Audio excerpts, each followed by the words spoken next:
Welcome to the milk bar. Welcome to the milk bar. Welcome to the milk bar. Welcome to the milk bar. Welcome to the milk bar. Welcome along to episode 677 of the Milk Bar. Jason Forrest here with you as ever. And coming up on the show this week, Laura Liptrot lets us know about a comedy theatre group's latest 2 productions taking place on consecutive weeks at Red by Night at Merry Hill. We'll be hearing from Dr. Sarah Jarvis as we look at the ways of keeping our cholesterol under control. Jane Edwards of the Three Counties Showground lets us know about the Three Counties Show coming up next week. And Vicky Wight, daughter of Billy Wright, will be along to tell us all about the show. She's going to be bringing his story and his life to life on stage in Cannock. It's coming up in October, but it makes a fantastic Father's Day gift, so grab your tickets for that one.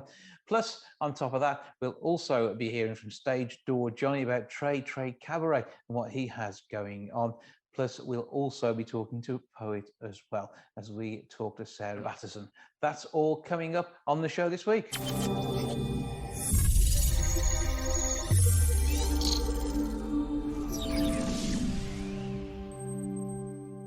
A comedy theatre group are presenting 2 plays in one venue, Red by Night. To tell us more, I'm joined now by Laura Liptrot. Hello again. Hello, you all right? I'm good. It's always good to catch up with you. I hope the world is treating you well. Oh, yes, it's going very well. Thank you. Very, very busy with these shows. Well, yeah, I mean, you've got 2 of them, 2 nights, 13th and the 14th being the first, and then back the following Monday and Tuesday as well. Mm-hmm.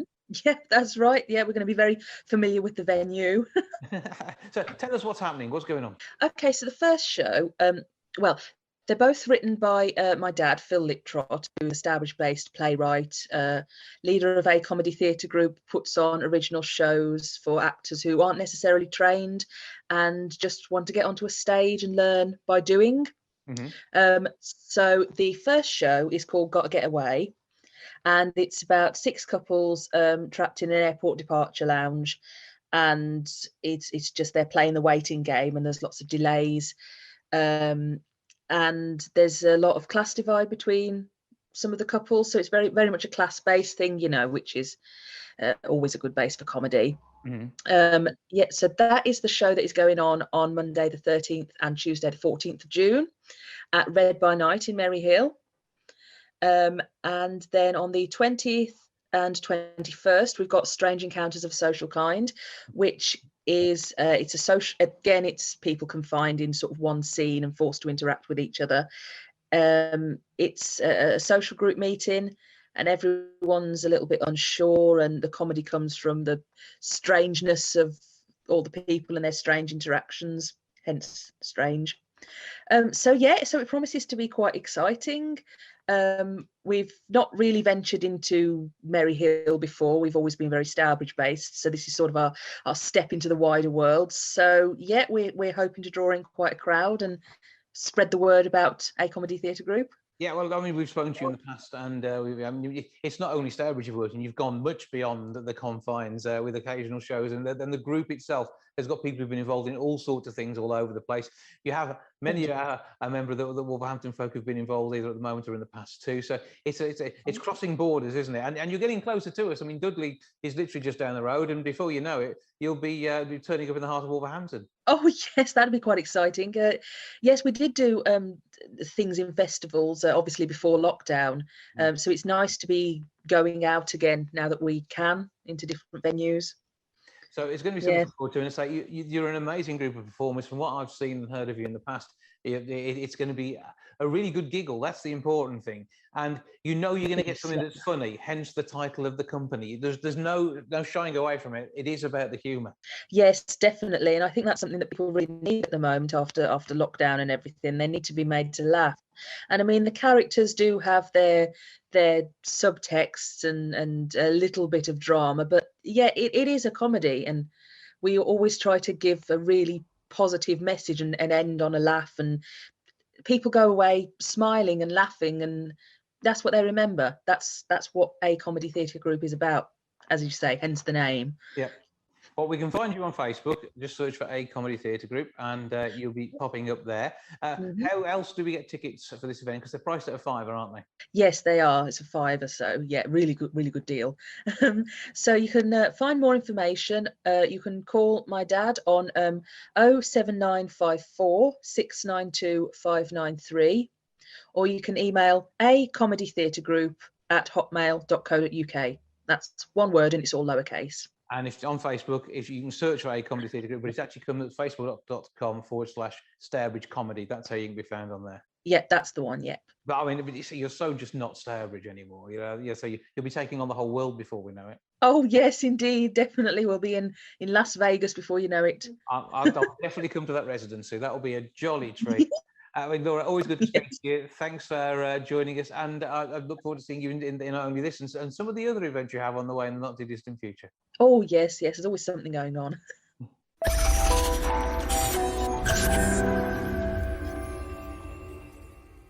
This October at the Prince of Wales Theatre in Cannock, there's going to be some amazing memories shared, and it's going to be a night which will make a fantastic Father's Day gift, because somebody is talking about their own beloved dad. Vicky Wight joins me now to tell me more. Hello. Hello, Jason. Are you keeping well? I'm very good. I'm absolutely cooking with gas. I'm 100%, yes. Well, I'm very terrified, though, what I put myself up for. Well, you know, I mean, come on. You had a fantastic time when you talked about your dad back at Molyneux. I think that was pre-pandemic, wasn't it? That and so it was just before, you know, and it was a sort of a dream come true for me. That, you know, I didn't think I sold tickets then, but it was absolutely sold out, and everyone was queuing around the block, and it was almost like a dream that night. There was so much love in the room for Dad. It was incredible. And then after that, we were locked down, so I sort of had to put it all to bed.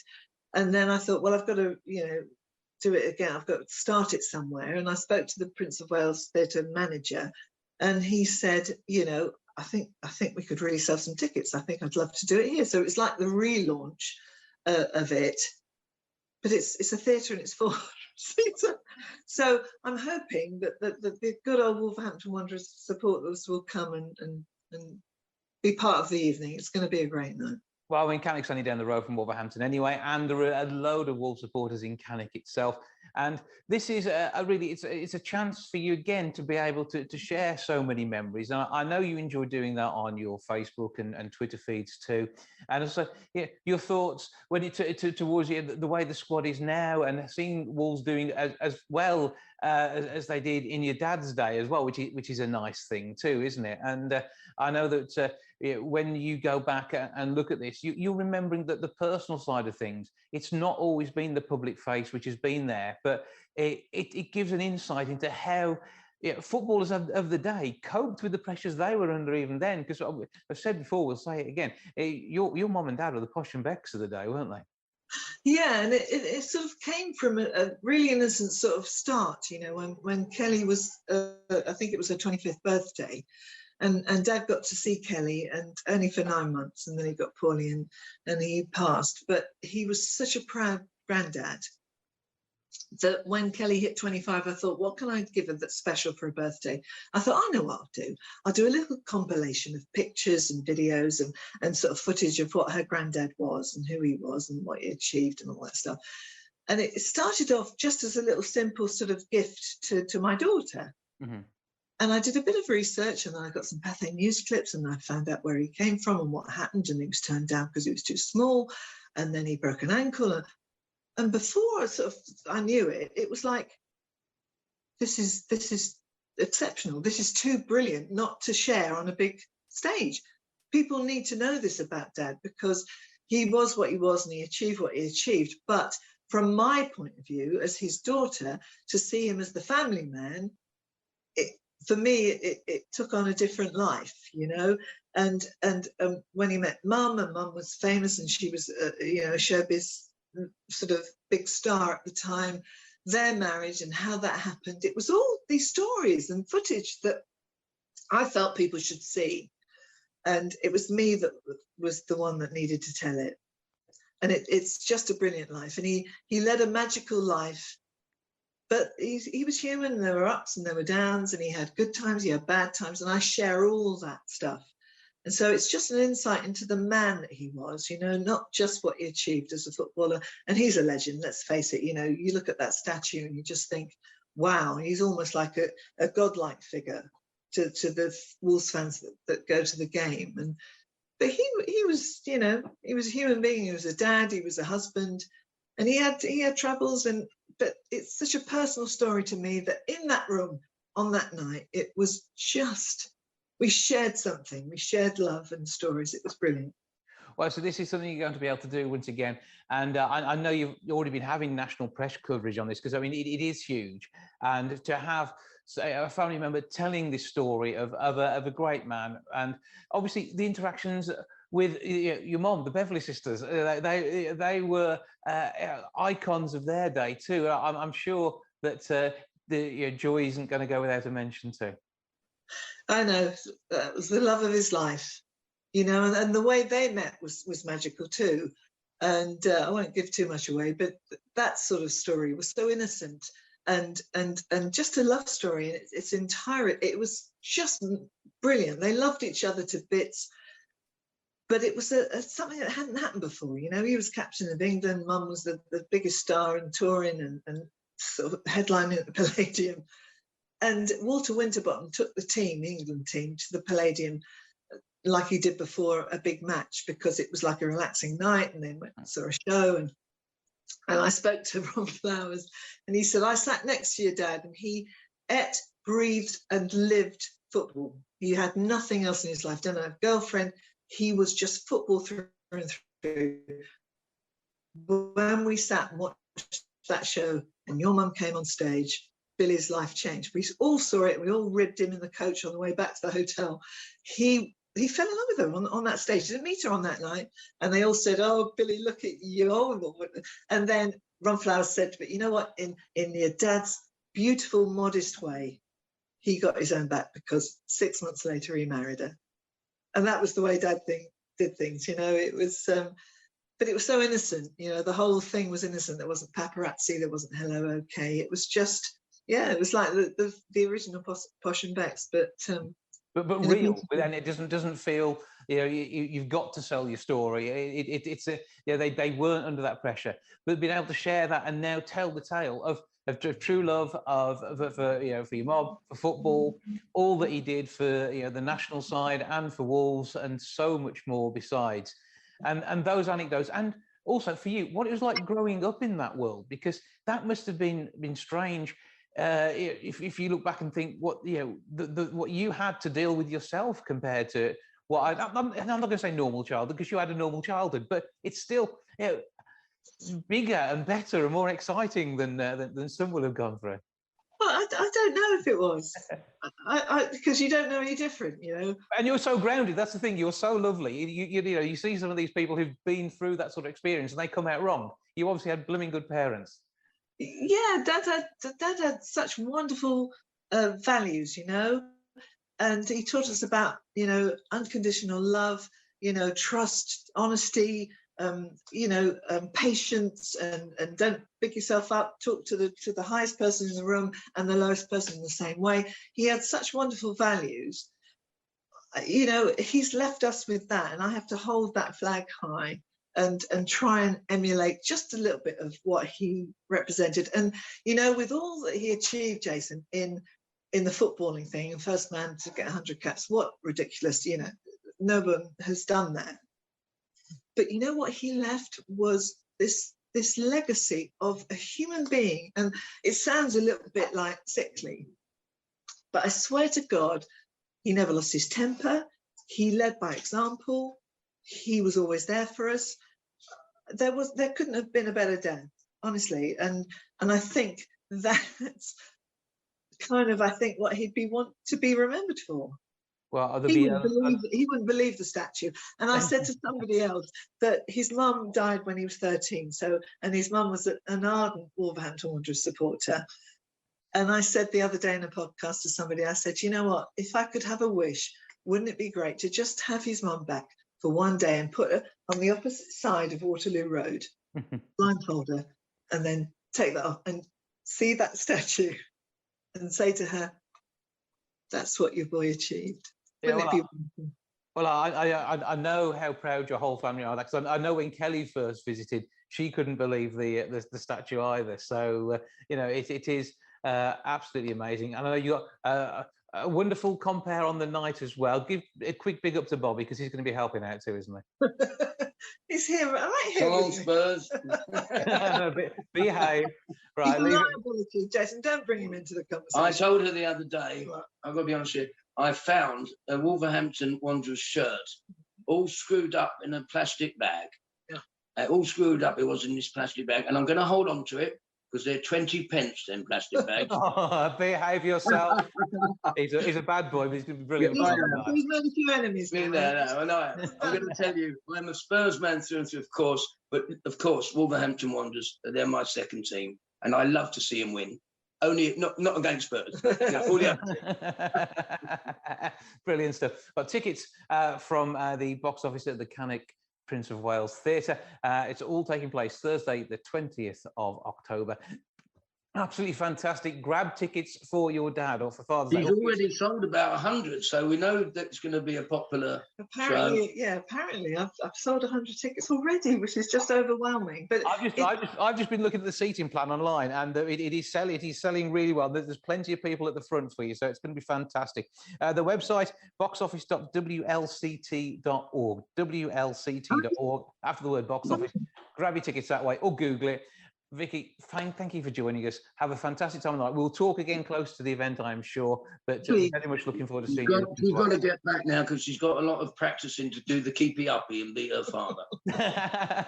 Brilliant. Thank you both for now. Cheers, Dave. bye, Jason.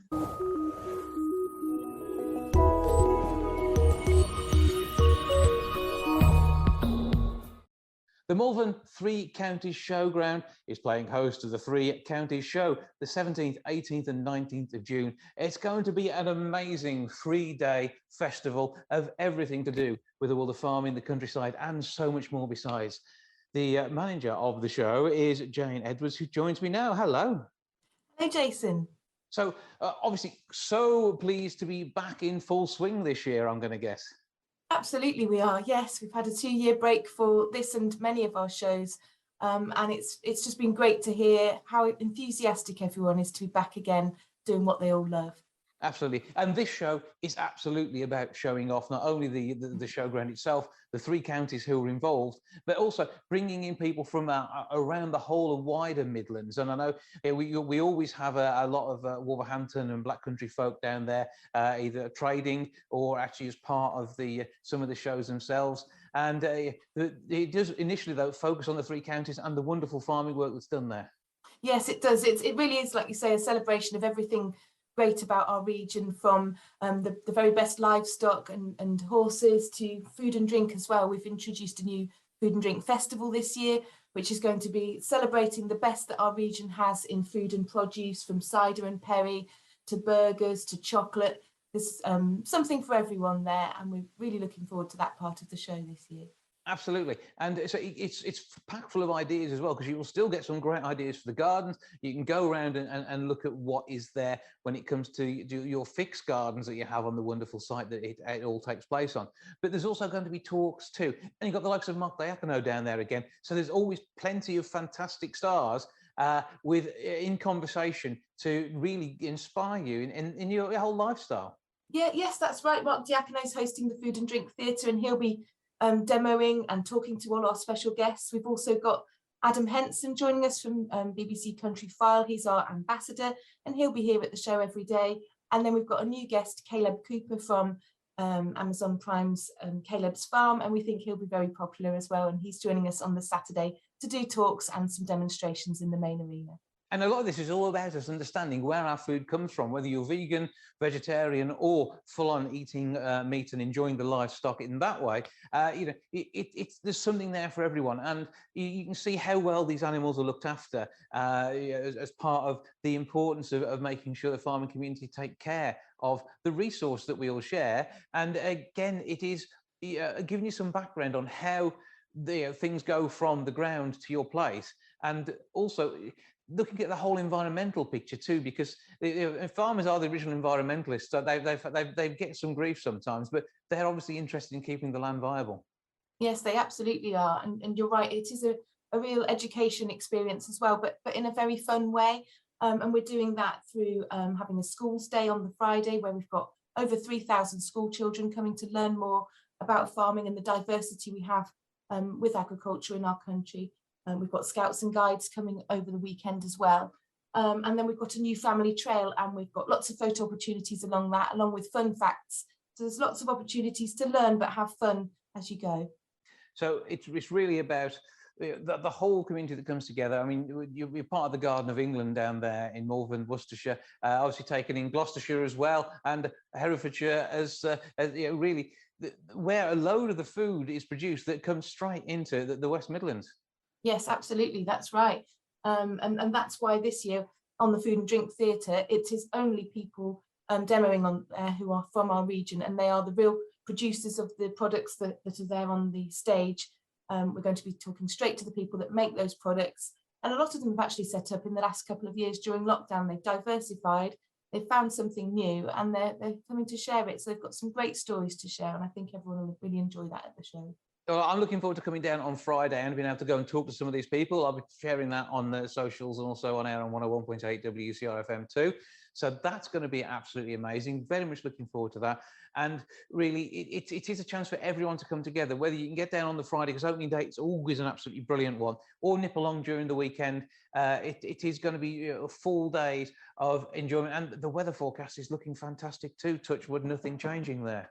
Yes, absolutely. We've booked the sunshine for next weekend, so we're hoping for good weather throughout, and for everyone to just come along and enjoy themselves, whether they're looking at the main arena with the Bold Doglings motorcycle display team, or the Red Devils parachute regiment, or we've got the Steel British Championships coming to join us, which is a chainsaw championship which we've never had before, which we're super excited about, and that's going to be live streamed across the world. So yeah, there's a bit of a surprise around every corner, and whatever age you are, I think you'll have a good day out at the Royal Three Counties show. Absolutely, and if you can, book yourself in for a couple of days, because there is so much stuff. You will want to make sure you can get around it all, and some of it twice. And it's going to be well worth a look. I say it's always an amazing show. It's just about an hour down the road from us here in Wolverhampton, and easy enough to get to. Amazing free parking, and it's always so well stewarded as well. That's the one thing. You guys at the Three Counties Show and the Ground know how to get people in, out, and make it a nice, enjoyable day. We absolutely do. Yes, we've had a lot of practice at that, and we've got a huge team of really, really great people that put this show together. There's a couple of hundred people working across the weekend, as well as volunteers, of which there are many. So it's a great group effort to put this amazing show together. And the first one of these took place, what, 100 years ago now? And do you think it's a bit bigger now than it was back then? Yeah, the show actually started in 1797 with just the counties of Herefordshire and Worcestershire. But this year we are celebrating the 100-year anniversary of Gloucestershire joining that group as well. So it's 100 years this year of the three counties coming together to celebrate all that is great within them. So it's an extra special year for us this year. Well, it will be absolutely amazing. I know that. Give us all the details on where we can get our tickets. Absolutely. So best to buy online on our website, which is royal3counties.co.uk.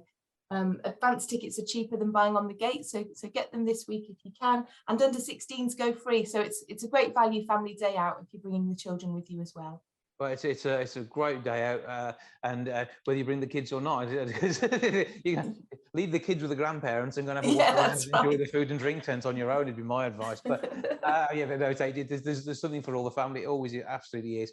And it's always great to meet up some of the celebs down there. And Adam has always got time to talk to people, and he will actually be going around looking at all the different events, won't he? He works hard. He'll be there all day long, and he'll be covering the whole show over the 3 days and meeting and greeting as many people as he can. I don't know how he fits in time to have a farm, to be fair, with the amount of work that he does outside of it, but there we go. Well, it's going to be absolutely awesome. Jane Edwards, the show manager for Three Counties, thank you for joining us. Thank you very much.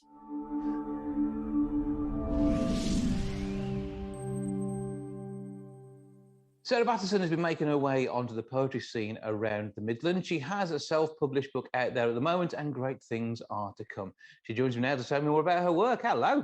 Hello. So, first of all, what got you into poetry to begin with? I've been writing since I was a really young child. It was quite a coping mechanism for me as I was growing up. Mm-hmm. So I've always loved writing, but it was more stories when I was younger. The poetry kind of came in, when I was in my teenage years. I think it's just because it was quicker. But it's effectively a short form story, though. Very often, is it? You're focusing a tale in maybe up to about 10 paragraphs for your average poem, I'm going to guess, instead of 10,000 words. So you've got to be really efficient with what you're saying. Definitely, and as I say, it did very much become a coping mechanism throughout my life. So it was kind of like writing a journal, but through poetry. And when you are writing, I mean, is it something that you will go back and read the same way as you might check on a journal to see how you felt 12 months ago? Is it almost diarised for you, or is it something which is effectively scraps of paper in a book, and if you want to go back on your thoughts, you'll just pull one out at random? A bit of both, really. It can be quite interesting to go back and read them, especially if I've wrote them in quite a dark time. When I go back and read them, it can be quite reflective when you realise, the journey that you've made reading back on stuff you've wrote when you've been in a dark place. But I do the scrapbooking thing as well. I just write it and sometimes just leave it.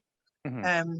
So a lot of the stuff that's in my book is unedited to some degree. I don't really mess with them. Once I've wrote it, it just exists. I don't really change it's of a moment, and that's what you've actually put down on paper. Yes, definitely. And then how do you think you will approach this maybe when it comes to the next book? Because I'm sure you're thinking towards that already. And is it something you feel you might be able to write on request? I mean, are you ever going to be a greetings card poem writer? I have tried writing on request, and I can. Mm-hmm. A lot of my poetry is quite dark, quite thoughtful. It's very centered around trauma. Mm. I am working on some other projects, another book, but again, I kind of just let it flow, because I find that my writing is best if I just let it flow rather than if I force something. So if someone wants me to write something for them, they give me the idea, and then I kind of just have to see what comes out, and I find out that my writing is best that way. Mm-hmm. So you're kind of putting yourself into the mind of the person who's requested it or for whatever purpose it's for, and really sort of play acting in your head, being that entity to allow you to tell the story.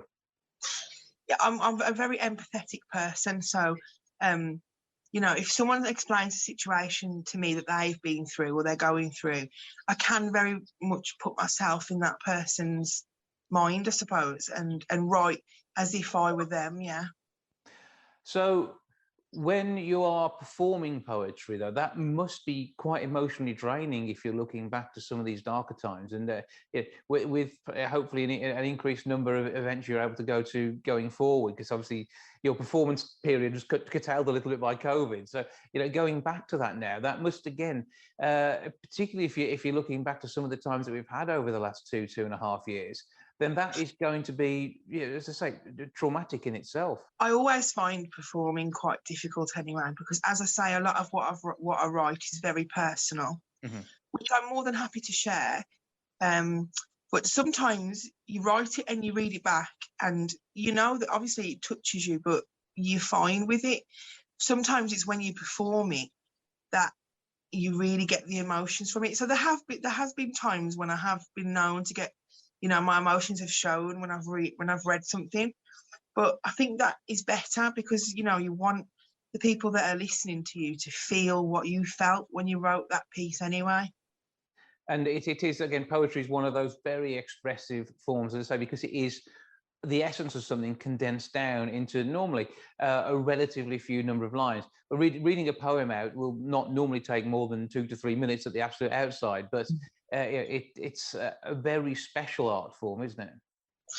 Yes, definitely. As I say, because it's so short, you want to engage your audience from the beginning to the end, and it's difficult, but I really enjoy the challenge of getting people to getting people to understand and be able to relate to what you're writing.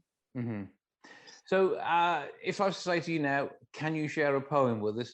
Where do you think you would go with that, and what would you bring? Well, I'm quite happy to do that. I'd pick something from my book, maybe. Okay, so are we going to go at random from a page number, or have you got something you think you'd like to bring to us today? Should I just flick it open and see where it lands on? I like the random nature of it, and then you can tell us a bit about it afterwards. Okay, that's fine. So it's landed on a piece called My Unconscious Desires. Mm-hmm. It's easy repressing this side of me, most of the time anyway. There's a carnal desire buried in my unconscious, a desire for pleasure so profound that it would cause quite a stir should it surface.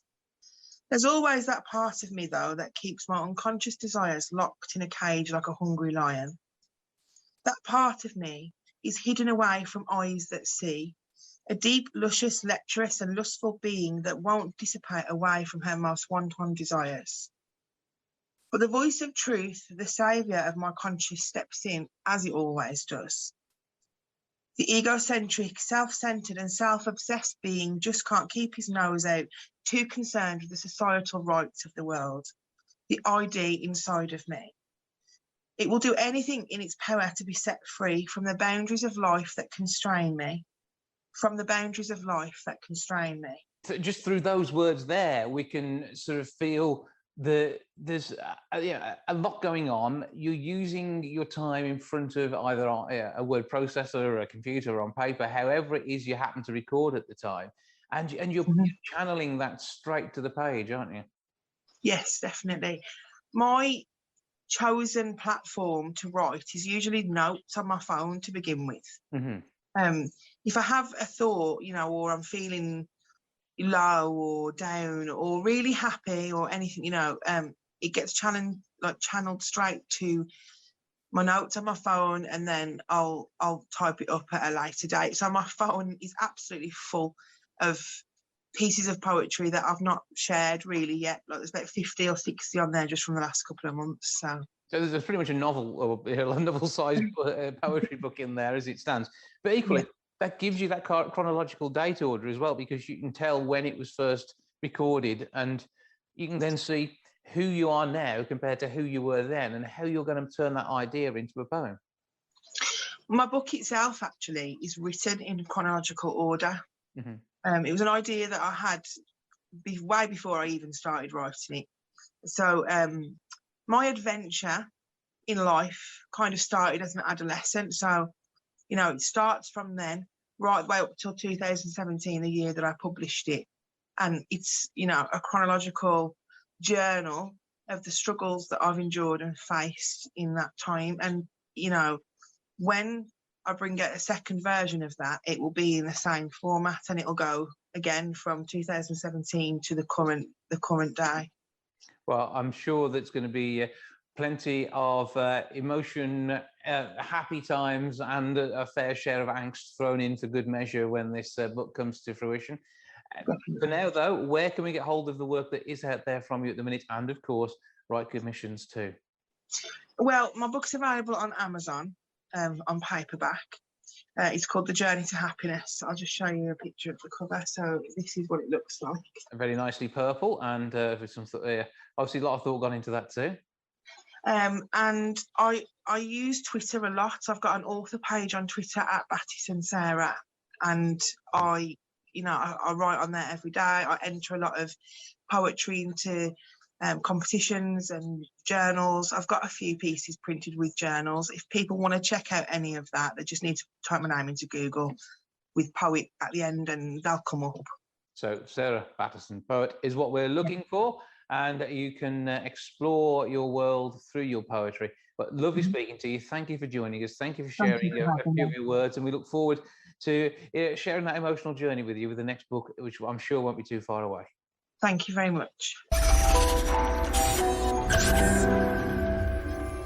We are in the midst of British Heart Week, and research has shown that many of us don't understand the importance of cholesterol and the issues it can have, and how we can try and manage it. Dr. Sarah Jarvis is here to raise a bit of awareness. Good afternoon. Good afternoon.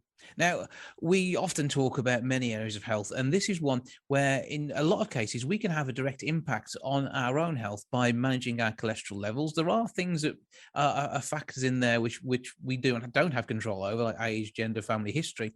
But there equally are things that we can do to mitigate the impact that cholesterol could have on our lives and the effect it can have on our hearts. Absolutely. So really worryingly, almost half of people in the UK have got cholesterol, which is above the national guidelines.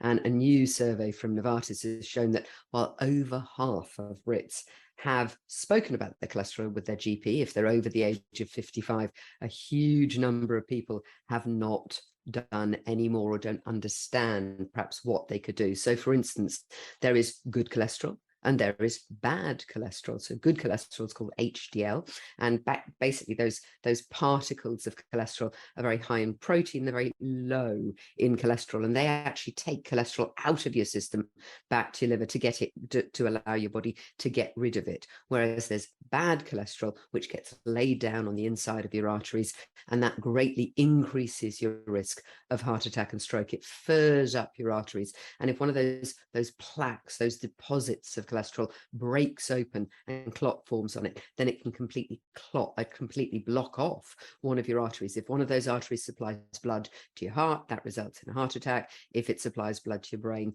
then that results in a stroke. But in the West Midlands area, lower than the national average, only 1 in 12 people knows what good cholesterol is. And even among those people who are at highest risk are the people who've already had a heart attack and stroke. Only 8% weren't sure how to make changes to their cholesterol, but the good news is that only 8% weren't sure. But that does mean that 1 in 12 people had no idea, even if they've had a heart attack, how to make changes. I mean, so diet is an important factor here, but also is knowing your status too. And this is something which you can actually get checked from the age of 40 onwards every 5 years for free via the NHS. It absolutely is. So if you haven't had it checked within the last 5 years and you're not under the care of a doctor to get your cholesterol, if you are, then we don't recommend that you go and get an NHS health check. But if you haven't, an awful lot of people, as you say, between the ages of 40 and 74 haven't had their cholesterol checked in the last 5 years, then you can get a free NHS health check. Now, they did stop in some areas due to the pandemic, but they are starting up again now, and your pharmacist should be able to advise you. So I would always recommend that, knowledge is power. The first thing you want to do is to get your cholesterol checked if you've not had it checked in the last 5 years and you're in that age bracket. And this is a simple blood test. It's not like taking an armful. No, absolutely not. It can be done really simply, and your pharmacist can advise on whether things are good, whether they'll also usually check your blood pressure, and they can advise you if you need to follow it up with your doctor. But if you do need to make changes, there are lots of little tweaks that you can make. As you say, having a heart-healthy diet. Now, we've moved a long way in recent years in knowing what is good. You do need to keep the saturated fats in your diet down, but a Mediterranean-style diet where you're eating less processed food, less of those refined carbohydrates, the junk food and so on, lots of fruit and vegetables, substituting heart healthy oils, so perhaps olive oil, rapeseed oil, instead of saturated fats, so cream, butter, the animal fats, that sort of thing. And of course, exercising regularly and getting your weight down if you're living with overweight or obesity. All of those things can greatly reduce your risk of heart disease, and they can help you to manage your cholesterol. Yeah, and this is something we should be thinking about at all times. I say that it's slightly hypocritical here, as on the grounds I'm overweight at the moment, but it is something that we need to think about and plan for. And even if you don't have a problem now, you can avoid having a problem in the future. Precisely. And of course, if you are at very high risk, then your doctor can advise you whether, in addition to diet and lifestyle, you need to take medication to lower your cholesterol. Can be really effective. But even if you're on medication, it's always in addition to diet and lifestyle changes. Yeah, you can't just basically keep eating sponges to try and soak up cholesterol if you're just pouring it in on a regular basis. It just won't work. Exactly. So, most actually of the cholesterol in our bodies is made, but it's made by our liver as a result of the food we eat, as a result of our weight and so on. So we really can make major changes that way. And that's the thing, the body is just processing what we give it as building blocks. And if you're building cholesterol, then that's not going to help, and it will deposit itself in your arteries. And it's not just in the heart that this can be a problem, is it? It's absolutely not just in the heart that it can be a problem. You can have problems in the arteries in your legs, something called peripheral arterial disease. That's often an issue for people who smoke. And of course, stopping smoking doesn't directly affect your cholesterol, but it certainly reduces your risk of heart disease. But of course, it can also affect your brain, causing strokes. And indeed, the second most common form of dementia in the UK is something called multi-infarct dementia, where you have lots of little tiny clots in the very small arteries in your brain. And no one of them leads to symptoms of a stroke, but actually add them all together. And unfortunately, they gradually add up and they affect your ability to process information and your memory. And this is something you certainly shouldn't be putting your head in the sand to avoid. If you feel because of your diet in the past, you may have high cholesterol, it's better to do something about it than just leave it untreated. It really is. Unfortunately, all too often I see people who have left it and who, don't see me regularly, don't go and see any doctor regularly. And then the next thing they know, they've had a heart attack, they've had a stroke, they've ended up with a really, really debilitating condition. And believe me, I've never had anybody who has said, oh, well, it was worth it. They've always said, why didn't I know about it before? Why didn't I do something? So we need to raise awareness and make a difference here. And this is all part of the British Health Week. And we've seen figures through from the British Heart Foundation as well, which back up all of these things. So this is a large number of organisations who know what is best for us in this case, all getting together to really shout about what needs to be done. Absolutely. And if you want to find out more information, you can go onto Heart UK's website. They're the cholesterol charity. They're there to raise awareness of cholesterol and how you can do something about it. So find out what you need to know. And also, it is looking at family history. And if you're not certain, you're over that age of 40, get a cholesterol check and maybe talk about your parents. If hopefully if you've got the same GP as your parents had, they will have the records there to be able to understand. They may not be able to share them with you, but they can actually check. But you could also ask them, if people in your family have had raised cholesterol, they'll often have told you about it. Or if somebody in your family has had a heart attack, particularly at a young age, that could mean that you are at higher risk of a heart attack or stroke. You may have something called inherited high cholesterol. It's called FH, familial hyperlipidemia. It's an inherited form of high cholesterol. And actually, if you've got that, then you're at higher risk of heart attack or stroke from an even earlier age. Now, about 1 in 500 people in the UK has got this, but probably nearly 6 out of 7 of those people have no idea. And of course, if you do know, then you can get treatment, which could hugely reduce your risks. Give us all those details again and where we can find out more. Go to Heart UK, just look online. And of course, nip to your GP. And if you're over 40, get a cholesterol check. And it's every 5 years. And if you've got some background information, it allows you to monitor it. So what may be high for you, and then within your family, you can look at treating, you'll then also know whether it's going up to, which is the important thing to know there's a trend. It absolutely does. And of course, don't forget that it's not just your cholesterol. So what your pharmacist will do, and your pharmacist is often your first port of call for this, they'll often be able to offer you that cholesterol check if you've not had it in the last 5 years. They'll be able to factor in all sorts of other issues, such as your age, your blood pressure, your sex, your ethnicity, and so on, all of which will have an impact on your risk. So let's talk to our pharmacies and see what we can do to get this checked out and make sure that we don't have health problems going forward. As ever, Dr. Sarah Jarvis, thank you for joining us. Thank you for your insight here, and we look forward to speaking to you in the not too distant future. Always a pleasure, Jason. Good to talk to you.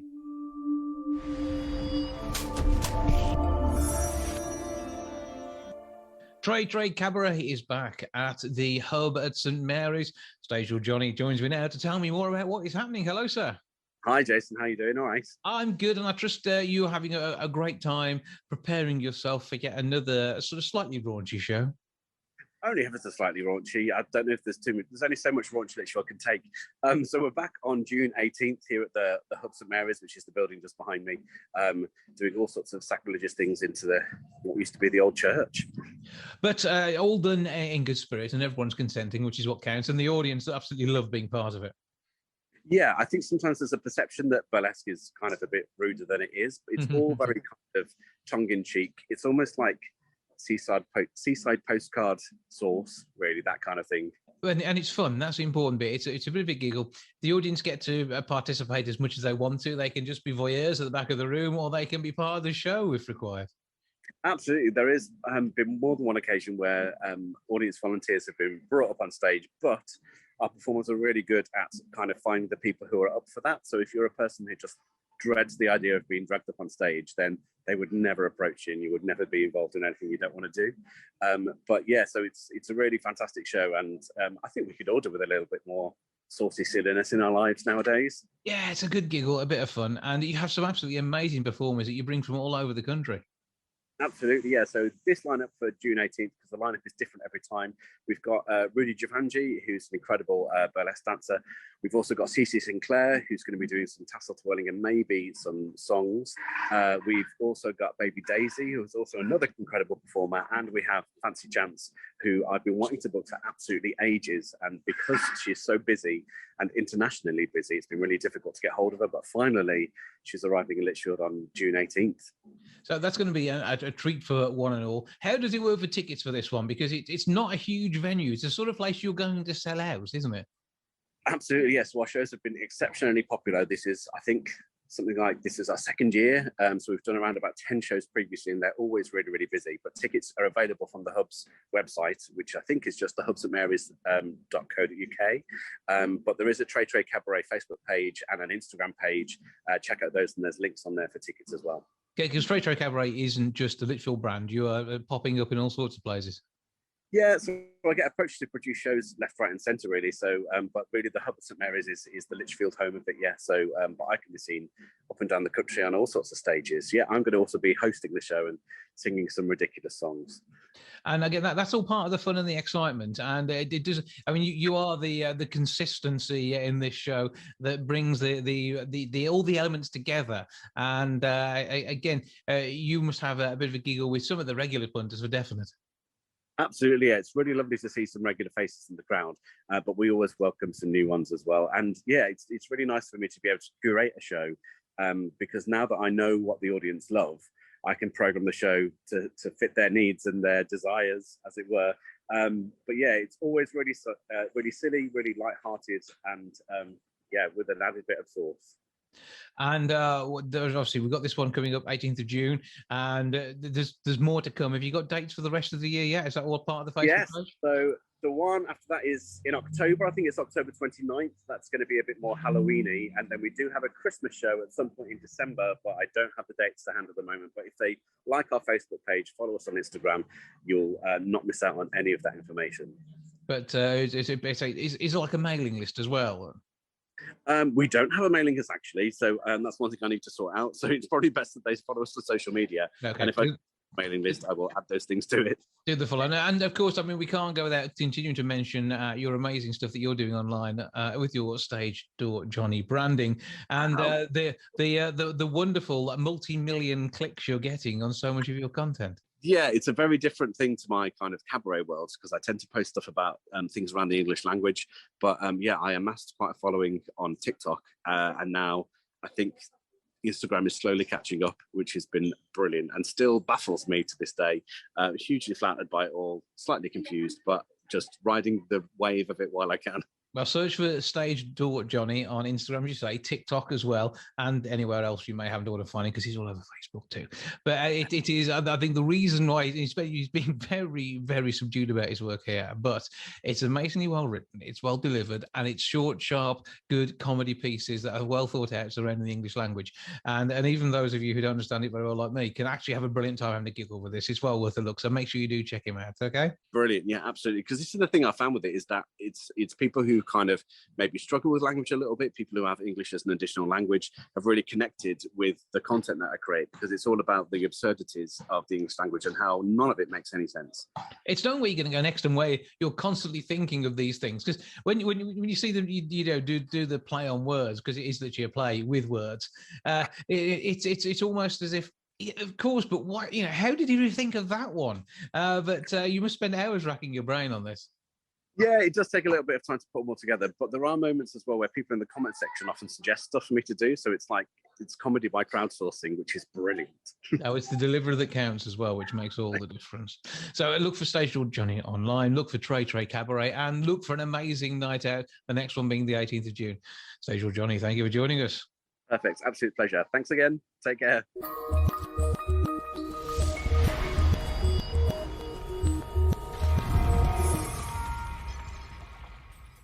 Well, that's all for this week. Thank you so much for joining me. Back with episode 678 next week. I'll see you then. Ta-ra for now. Goodbye from the milk bar. Goodbye from the milk bar. Goodbye from the milk bar. Goodbye from the milk bar. Yeah. Goodbye from the milk bar. Yeah.